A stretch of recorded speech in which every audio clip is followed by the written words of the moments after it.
오늘 함께 보실 하나님의 말씀의 제목은 노아의 때, 롯의 때, 주님 다시 오실 때입니다. 노아의 때, 롯의 때, 주님 다시 오실 때. 자, 누가복음 17장 26절에서 35절까지의 말씀을 한번 같이 받들어 읽겠습니다. 누가복음 17장 26절에서 35절까지의 말씀입니다.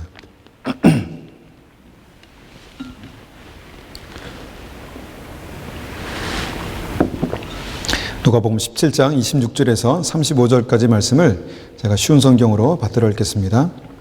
마치 노아의 시대처럼 인자의 날도 그와 같을 것이다. 노아가 배에 들어가는 날까지 사람들은 먹고 마시며 장가가고 시집을 갔다. 그러다가 홍수가 나서 그들을 모두 멸망시켰다. 롯의 시대에도 이와 같은 일이 있었다. 사람들이 먹고 마시며 사고 팔고 심고 집을 지었다. 그러나 롯이 소돔을 떠나는 날 하늘에선 불과 유황이 비오듯이 쏟아져 모두 멸망당하고 말았다. 인자가 나타나는 날에도 바로 그와 같을 것이다. 그날에 지붕 위에 있는 사람은 집 안에 있는 물건을 가지러 내려가지 마라. 들에 있는 사람도 돌아가지 마라. 롯의 아내를 기억하여라. 누구든지 자기의 생명을 지키려고 하는 사람은 잃을 것이다. 그러나 자기 생명을 버리는 사람은 얻을 것이다. 내가 너희에게 말한다. 그날에 두 사람이 한 자리에 누워 있을 것이나 하나는 데려가고 하나는 남겨둘 것이다.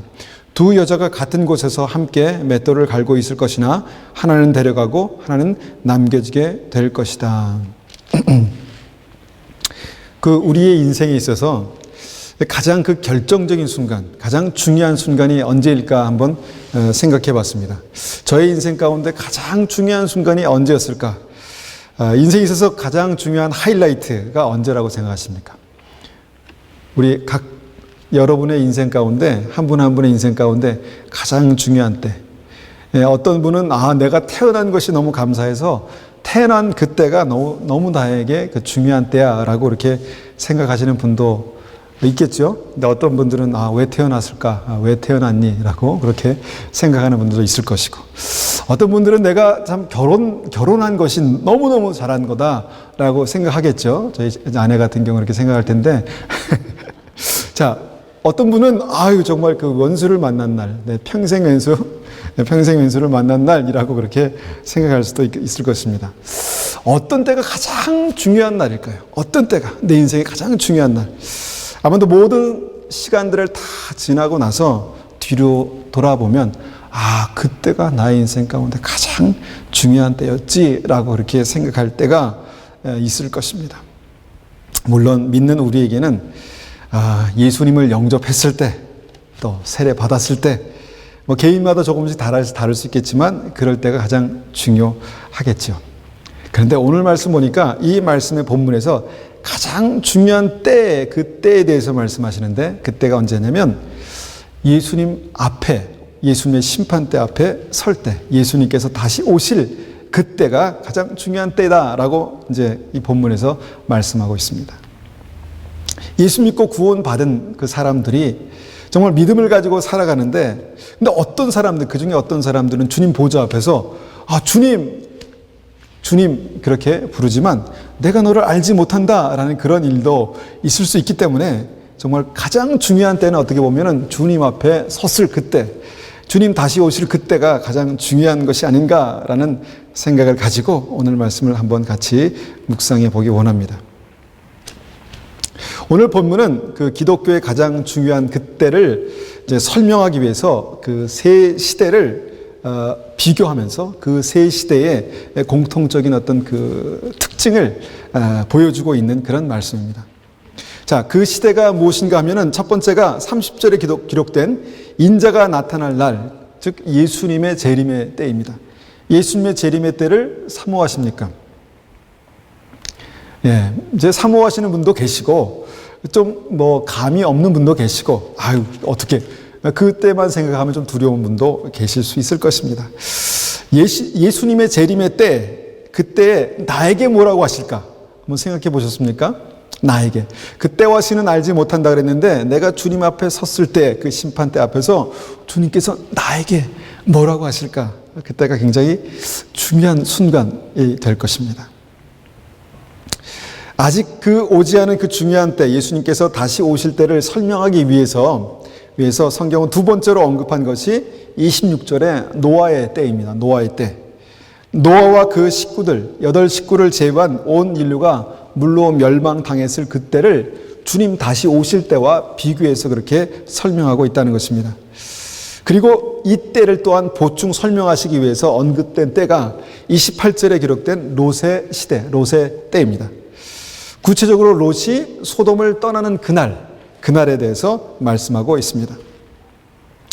그래서 오늘 본문에서 이 재림의 때와 노아의 때와 롯의 때, 이 세 때가 함께 언급된 이유, 그 공통점이 있다라는 것을 발견하는 것이 오늘 말씀의 핵심입니다. 자, 그 공통점이 무엇일까요? 그 공통점을 아마 각자 말씀을 보시면서 생각하실 수 있겠지만, 한 인생의 삶이 어떤 중요한 갈림길에 서는, 죽음과 생명으로 그렇게 갈림길에 서는 그 어떤 중요한 때, 마지막 때라는 것입니다. 그리고 이 말씀의 핵심은, 오늘 말씀의 핵심은 그때 상황마다 그 세 시대에 어떤 공통점이 있다라는 것입니다. 그래서 이 세 시대의 공통점을 이해하는 사람은 주님께서 앞으로 다시 오실 때를 잘 준비하게 될 것이다 라는 그 말씀을 우리에게 주시는 것입니다. 먼저 한번 롯의 때를 생각해 봅니다. 롯의 때. 그 당시 그 소돔과 고모라에 살고 있었는데, 그 소돔에는 수많은 사람들, 약 한 5만 명 가량이 되는 그런 사람들이 살고 있었다고 합니다. 특별히 소돔과 고모라는 그 5개의 도시로, 성으로 이루어진 그런 도시였습니다. 그래서 그곳에는 5만 명 내지는 그보다 더 많은 사람들이 살고 있었다라는 것이 이제 성경학자들의 주장입니다. 그런데 갑자기 제가 이 말씀을 묵상하면서 그런 생각이 들었습니다. 그 5만 명 가운데에는 나이 많은 노인도 있을 것이고 나이 어린 어린아이들도 함께 살고 있지 않았을까? 어린 여자아이도 있을 것이고 어린 남자아이도 있지 않았을까? 그런데 하나님께서는 그 도시를 다 불로 멸망시키는 것 외에는 다른 방법이 없으셨을까? 그런 생각을 해봤습니다. 왜 하나님께서 그 도시를, 그 악한 사람들이 얼마나 악했길래, 그들이 얼마나 악했길래 그 도시를 전체를 다 불로 멸망시킬 수밖에 없었을까? 하나님 앞에 아브라함이 그 도시의 멸망을 두고 이렇게 딜을 했지 않습니까? 감히? 하나님, 그 도시에 의인 10명만 있으면 주님께서 이 도시를 멸하지 않으시겠습니까? 내가 의인 10명을 위해서 그 도시를 멸하지 않겠다 말씀하신 곳이 바로 이곳입니다. 자, 하나님의 기준이 뭔가? 그럼 하나님께서는 그 의인 중에서 어린아이와 어떤 연세 많이 드신 어떤 그런 분들이 포함이 안 됐단 말인가? 라는 생각을 한번 해봤습니다. 우리가 하나님의 사랑을 생각할 때 하나님의 사랑을 우리가 믿지 않습니까? 사랑의 하나님. 하나님의 사랑은 상상을 초월하죠. 그래서 누가 자기 자신의 아이들을 옆집 사람을 구원하기 위해서, 예를 들어서 옆집 사람이 지금 심각한 병에 걸렸습니다. 그래서 간과 콩팥이 필요한데 내가 옆집 사람을 너무 사랑해서 우리 아이의 그 간과 콩팥을 떼어서 준다라고 생각해 보십시오. 그것이 가능할까? 선교사님은 그런 경험이 있으시니까 아마 이게 굉장히 심각하게 생각될 수 있겠지만, 어떻게 옆집 사람에게 그것을 띄워줍니까? 그것도 제 것도 아니고 아이의 것을 어떻게 그렇게 할 수 있겠습니까? 그런데 생명을 대신한다고 생각해 보십시오. 우리 아이의 생명을 옆집 사람들을 위해서, 살리기 위해서, 많은 사람들을 구원하기 위해서 대신한다?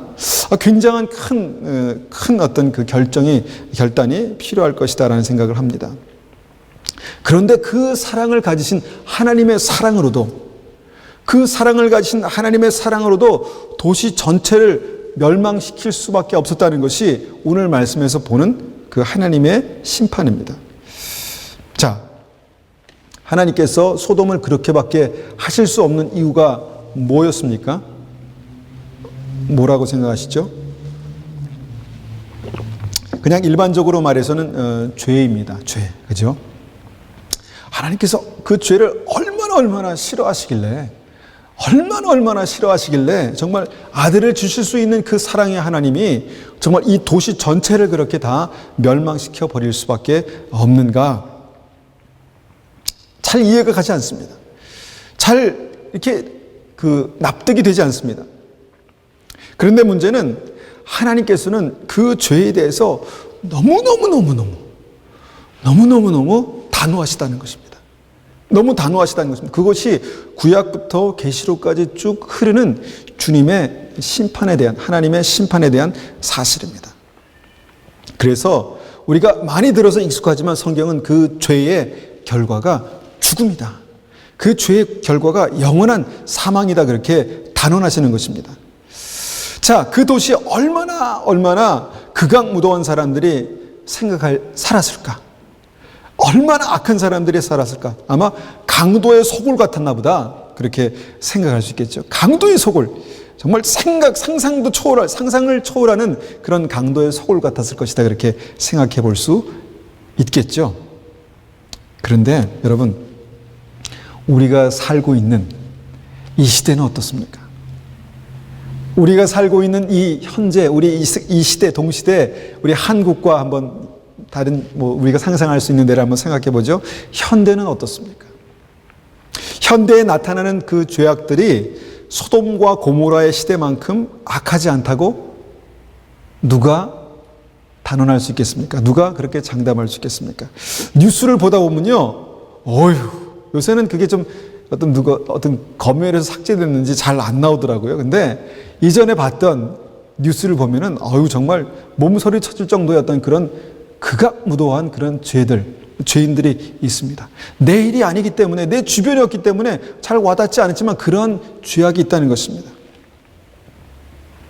사람들의 그 죄가 그 하나님의 그 진노의 대접, 계시록에 나오는 그 진노의 대접을 꽉꽉 채워가고 있다라는 생각을 하게 됩니다. 문득. 그런데 우리가 그렇다고 해서 그러면 그것이 어떤 사람의 특정한 문제다라고 그렇게 생각했을 때, 그러면 하나님의 백성들은 어떨까요? 하나님의 사람들은 어떨까? 어떻게 하나님께서 택하시고 부르신 교회는 어떨까? 근데 교회도 그렇게 많이 다르지 않습니다. 많은 교회에서는 많은 크리스찬들이 있는 것이 확인되지만, 교회 밖에서는 많은 크리스찬들이 확인되지 않습니다. 교회 안에는 많은 20%다, 25%다, 그렇게 많은 크리스찬들이 통계적으로 확인되지만, 교회 밖에서는 그런 많은 크리스찬들이 확인되지 않는다는 것입니다. 우리가 이런 사실을 생각해 보면서 그 계시록의 말씀 중에서 아직도 많이 성취되지 않는 그 예언의 말씀이 그곳에 기록되어 있는데, 그 예언의 말씀의 많은 부분이 하나님의 심판이다라는 그 사실에 대해서는 우리가 다시 한번 생각해 봐야 되는 그런 문제라고 믿습니다. 그렇게 해서 우리가 그런 것들을 생각해 볼 때, 하나님은 주님 오실 때가 롯의 때와 다르지 않음을 그렇게 말씀하셨다는 것입니다. 지금 우리가 보는 이 시대의 죄악들이 이미 두 시대가 경험했고 앞으로 올 그때도 동일하게 경험하게 될 그 심판의 사건을 선명하게 그렇게 대변해 주는 그런 말씀이다라는 것입니다. 자, 그러면 노아의 시대는 어떨까요? 노아의 시대는 어떨까요? 여러분, 오늘 본문에는 노아의 시대의 상황이 좀 다른 부분이 조명되고 있습니다. 그것은 뭐냐면 악한 죄라기보다도 그냥 먹고 마시고 장가가고 시집가는 그런 일들만 여기서 언급되고 있습니다. 근데 문제의 핵심은 뭐냐면, 그런 일상생활의 중요한 일 때문에 사람들이 구원의 방주에 들어가지 않았다는 것입니다. 우리가 한번 이 부분에 대해서 나눈 적이 있습니다.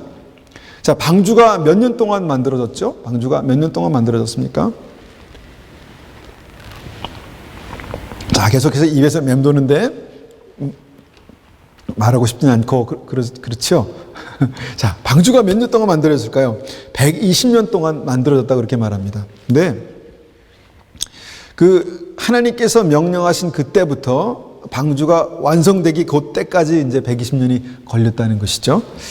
그러면 사람들이 구원받기 위해서 그 모든 일을 그만두고 노아의 방주를 함께 만들거나 아니면 지금 공사 중인 방주에 그냥 싹 들어가서 자리 잡고 있어야 되었나? 라는 사실을 한번 생각해 봅니다.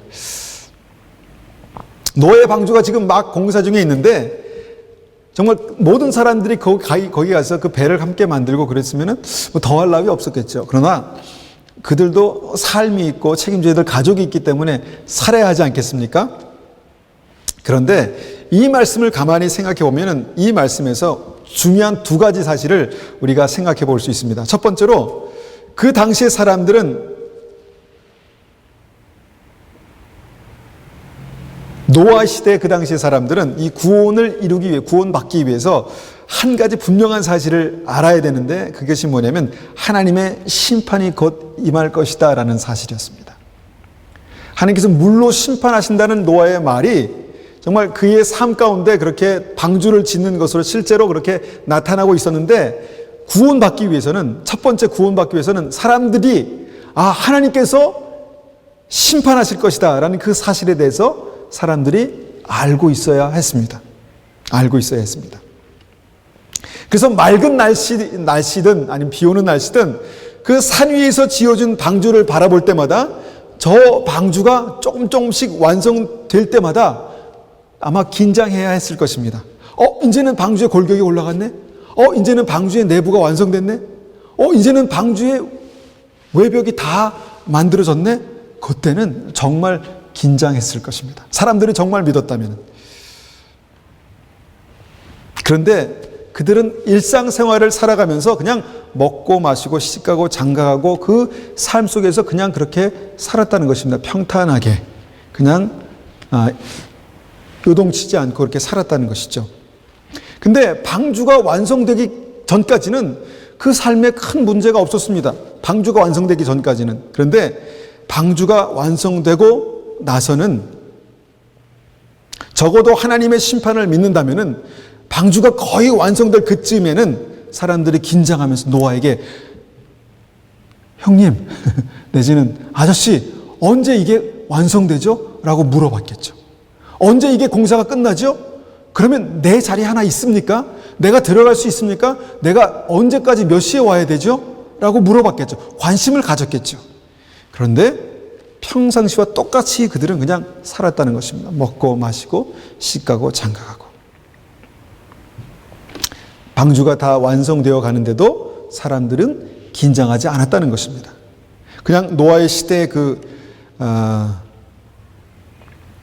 그냥 그 노아를 바라보면서 아마 그렇게 생각했을 것입니다.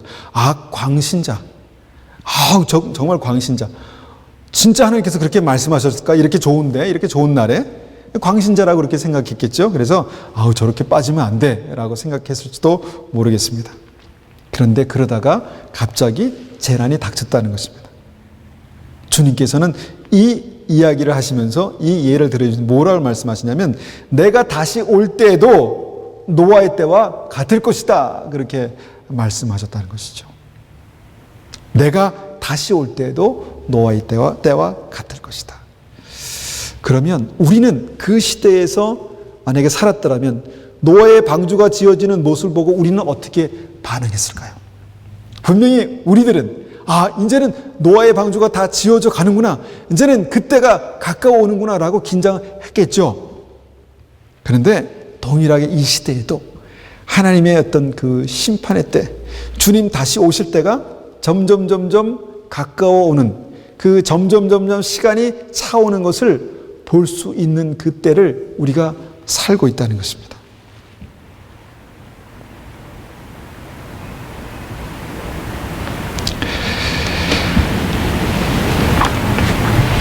우리가 그때를 살고 있습니다.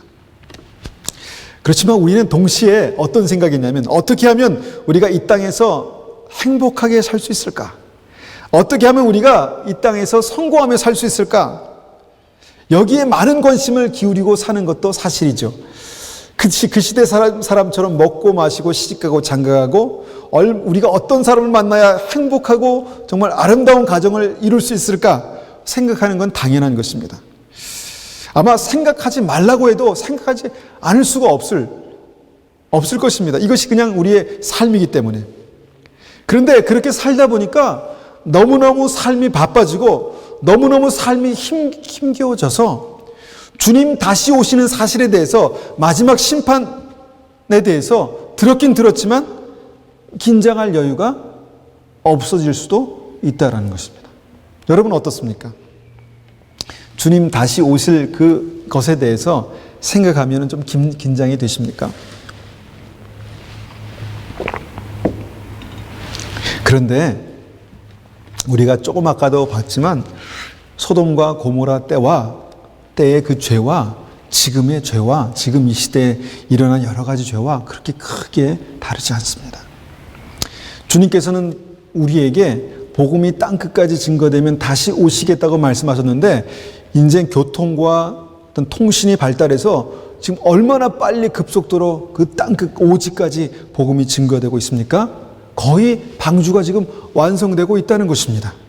그러면 그 시대 사람들이나 지금 우리에게나 지금 똑같은 기회가 주어져 있다는 것입니다. 그렇다고 해서 우리가 살던 것을 다 포기하고 다 내려놓고 지금 방주를 만드는 그 일에 다시 다 와서 도우십시오, 그런 말이 아닌 것입니다. 그렇지만 지금 처음에 골격이 만들어질 때와 지금은, 처음에 예수님을 믿을 때와 지금은 다르다는 것을 우리는 분명히 알고 있어야 합니다.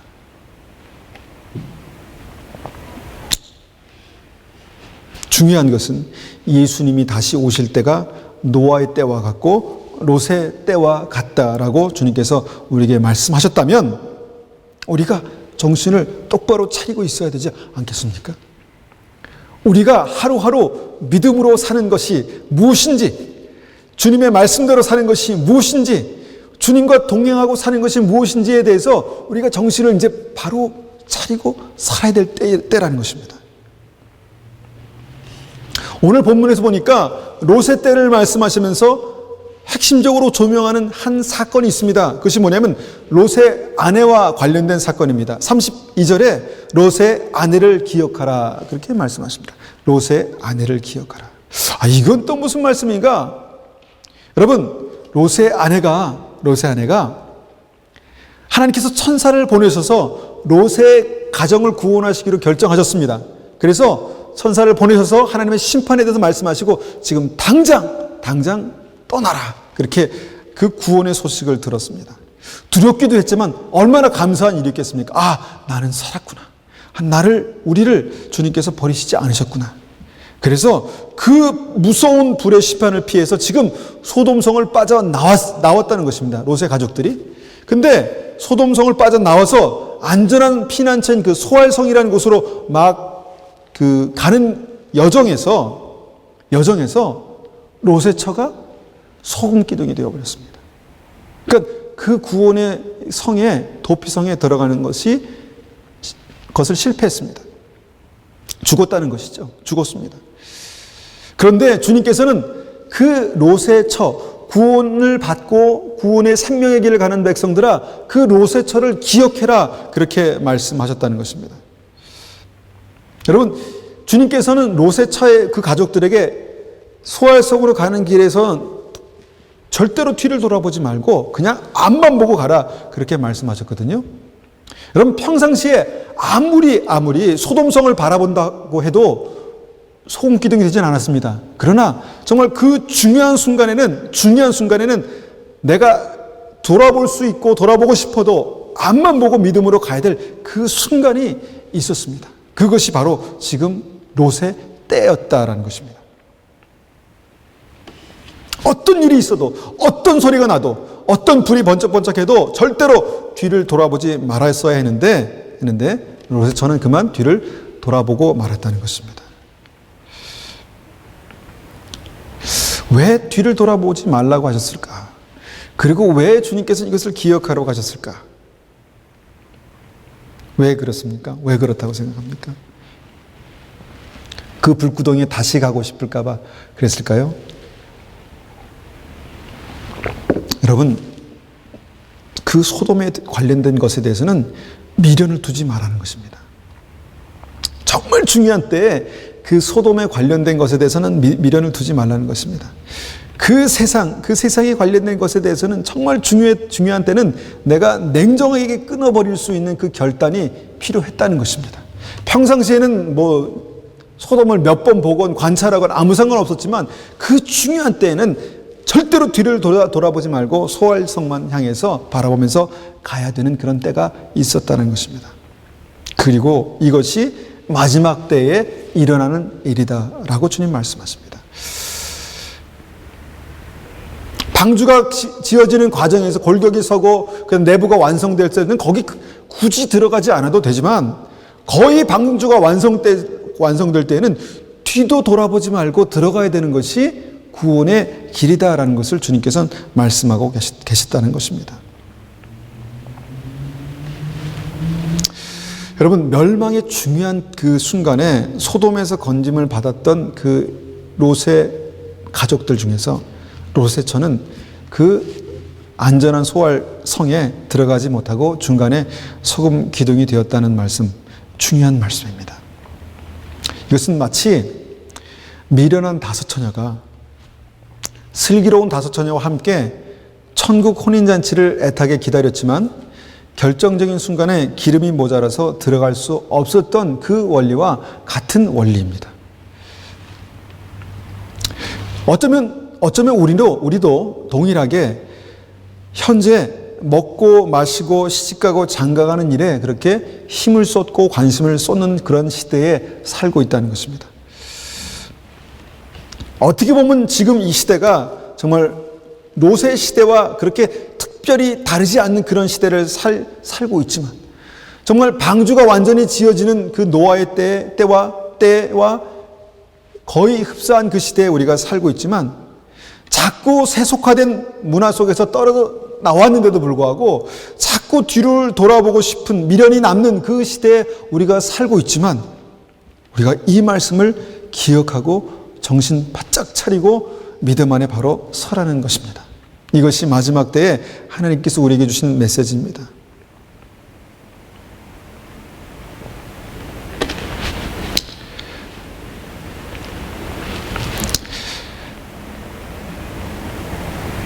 우리가 주님의 방주에 들어가는 그 일이 무엇인가 아마 개인마다 다르게 적용될 수 있을 것입니다. 그렇지만 그것은 무엇을 하고 안 하고의 문제가 아니라 우선순위의 문제입니다. 지금 이때 하나님께서 우리를 부르실 때 내가 이것을 놓고 주님께 달려갈 수 있는 그 준비가 되어 있는가, 그것을 말하는 것입니다. 물론 먹고 마시고 시집가고 장가가는 일이 굉장히 중요합니다. 우리 인생에 굉장히 중요합니다. 그러나 구원의 방주에 들어가는 일보다 더 중요하지 말아야 한다는 것입니다. 구원의 방주에 들어가는 일보다 더 중요하지 않아야 한다는 것입니다. 그런데 이것이 많은 믿는 사람들의 삶 가운데 반대로 되어버렸습니다. 먹고 마시고 시집가고 장가가는 일이 굉장히 중요하고 그 다음에 구원의 방주에 들어가는 일이라고 생각하는지도 모르겠습니다. 요 일만 마치고 이것만 마무리되고 내가 들어가야지. 요것만 끝나고 내가 들어가야지라는 그런 생각을 할 수 있습니다. 오늘 말고 내일, 오늘만 내가 이거 하고 내일 들어가야지, 그런 생각을 할 수 있다는 것입니다. 그런데 그 오늘이 내일이 되고 내일이 모레가 돼서 계속해서 우리가 그런 삶을 살 수 있다라는 것입니다. 그래서 방주에 들어가는 그 일이 늘 내 삶 속에 우선순위에서 계속 밀리는 것입니다. 그리고 이것이 마지막 때 주님 오실 때 일어나는 일이다라는 것입니다. 문제는 머리로 이것을 우리가 다 알고 있습니다. 많이 이 말씀에 관련돼서도 우리가 몇 번 들었기 때문에 다 압니다. 세상의 죄악이 정말 소돔의 때와 같아지고 주님 말씀하신 그 땅끝까지 복음이 전해지는 거의 마지막 때를 살고 있다는 것도 우리가 머리로는 안다는 것입니다. 즉 방주가 거의 완성되어 가고 있는데도 이놈의 정신이 차려지지가 않는다는 것입니다. 저는 가끔 이제 그런 것 때문에 고민할 때가 있습니다. 아이고, 이게 내가 정신을 바짝 차려야 되는데 왜 이놈의 정신이 차려지지 않나? 그런 생각도 하면서 지낼 때가 있습니다. 여러분, 신랑이 오시기 직전에 충분한 기름이 예비되어 있어야지 여러분 계속해서 등불을 밝힐 수 있다는 것입니다. 주님 말씀하십니다. 마태복음 24장 42절에 그러므로 깨어 있어라. 어느 날에 너희 주가 임할는지 너희가 알지 못함이라. 늘 준비하고 있어야 될 때가 바로 지금입니다. 우리의 믿음이 하나님 앞에 깨어 있어야 될 때가 바로 이때입니다. 우리가 늘 여러 가지 일들로 바쁩니다. 그렇죠? 자녀도 돌봐야 되고 가정도 돌봐야 되고 우리에게 맡겨진 일이 있지만 그럼에도 불구하고 동시에 우리가 반드시 하나님의 말씀을 기억해서 깨어 있어야 될 때가 지금이다라는 것입니다. 어떻게 깨어 있습니까? 어떻게 깨어 있습니까? 우리는 구원에 관련된 모든 진리를 다 알고 있으니까 일단은 1단계는 된 것입니다. 그렇죠? 우리가 믿음 안에서 예수 그리스도가 나의 주인이 되시면 내 구주가 되시면 나는 구원받는 것이 하나님의 말씀이고 복음입니다. 1단계는 된 것입니다. 그 다음엔 무엇입니까? 깨어있는 것입니다. 다음에는 기름을 예비하는 것입니다. 모이기에 힘쓰고 기도하지 않으면 기름을 예비하기가 힘든 것을 우리가 분명히 이해하고 있어야 합니다. 세상의 밤은 점점 깊어가고 있습니다. 분명히 세상의 밤은 점점 깊어가고 있고 많은 사람들이 믿음의 사람들 포함해서 많은 사람들이 그냥 그렇게 졸며 자고 있는 때가 바로 이때입니다. 그리고 그들을 바라보면 그들과 함께 있는 저도 자고 싶고 졸고 싶고 깨어있기가 정말 좀처럼 쉽지 않은 때가 바로 이때입니다. 그러나 우리는 우리의 영혼의 잠을 깨워야 될 어떤 그런 분명한 하나님의 말씀이 있다는 것을 기억해야 합니다.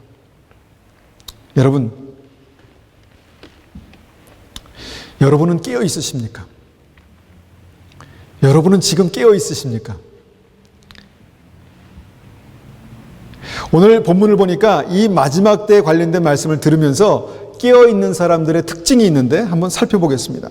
31절에 보니까 그날의 지붕 위에 있는 사람은 집 안에 있는 물건을 가지러 내려가지 마라. 들에 있는 사람도 돌아가지 마라. 그렇게 말씀하십니다. 우리의 삶에 중요한 일들이 너무너무 많습니다. 무엇이 가장 중요한지를 여러분 그 중요한 일들 가운데 잊지 말라는 것입니다. 무엇이 가장 중요한지, 내 삶 속에 무엇을 내가 먼저 붙들어야 되는지를 잊지 말라는 것입니다. 그리고 결정적인 순간에 내가 중요하게 여기는 그것들을 포기하고서라도 정말 중요한 내 영생을 위해서 가장 중요한 그것을 꼭 놓지 말라는 것입니다. 그것이 깨어있는 것입니다. 우리 일상에 여러 가지 중요한 일이 많지만 내 영생을 위해서 내가 꼭 놓지 말아야 될 그것을 붙들고 있는 것이 깨어있다는 것입니다. 33절을 봅니다. 누구든지 자기의 생명을 지키려고 하는 사람은 잃을 것이다. 그러나 자기 생명을 버리는 사람은 얻을 것이다. 여러분, 대부분 우리의 문제가 뭡니까? 사는 문제 아닙니까? 먹고 사는 것, 잘 사는 것. 여러분, 다 이것이 우리의 생명을 보존하고자 하는 어떤 그런 본능입니다. 그런데 영생을 얻는 사람은 뭐냐면, 정말 깨어있는 사람들은 뭐냐면, 결정적인 순간에 이 땅에서 자기의 생명을 위한 일, 정말 중요한 일, 그것보다 영생의 문으로 들어가는 일에 우선순위가 있는 사람들이 깨어있는 사람이라는 것입니다.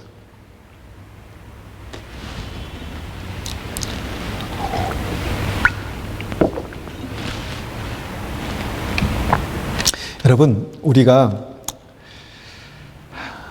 하나님께 드리는 예배를 소중히 여기고요.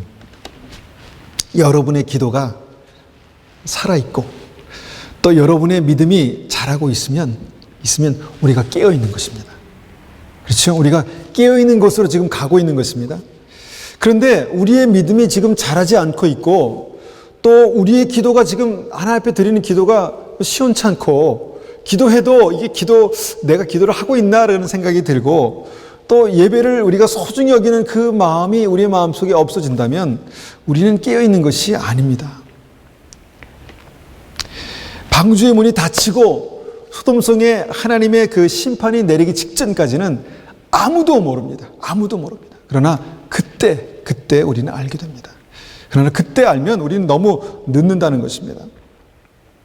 우리가 그냥 보통 때 살아가는 삶의 문제를 멀리하라는 그런 말씀이 아닙니다. 그러나 둘 중 하나만을 선택해야 될 그때에는 먼저 우선순위, 먼저 주님의 나라를 구하며 그것을 붙들라는 것입니다. 여러분, 기도의 시간을 포기하고 다른 것에 그렇게 마음을 빼앗기지 마시기 바랍니다. 예배를 포기하고 다른 것에 마음을 빼앗기지 마시기 바랍니다. 여러분, 믿음은 계속해서 우리의 믿음이 살아있다는 증거가 없는데 여러분, 다른 것에 마음을 빼앗기는 것은 여러분, 깨어있는 것이 아닙니다.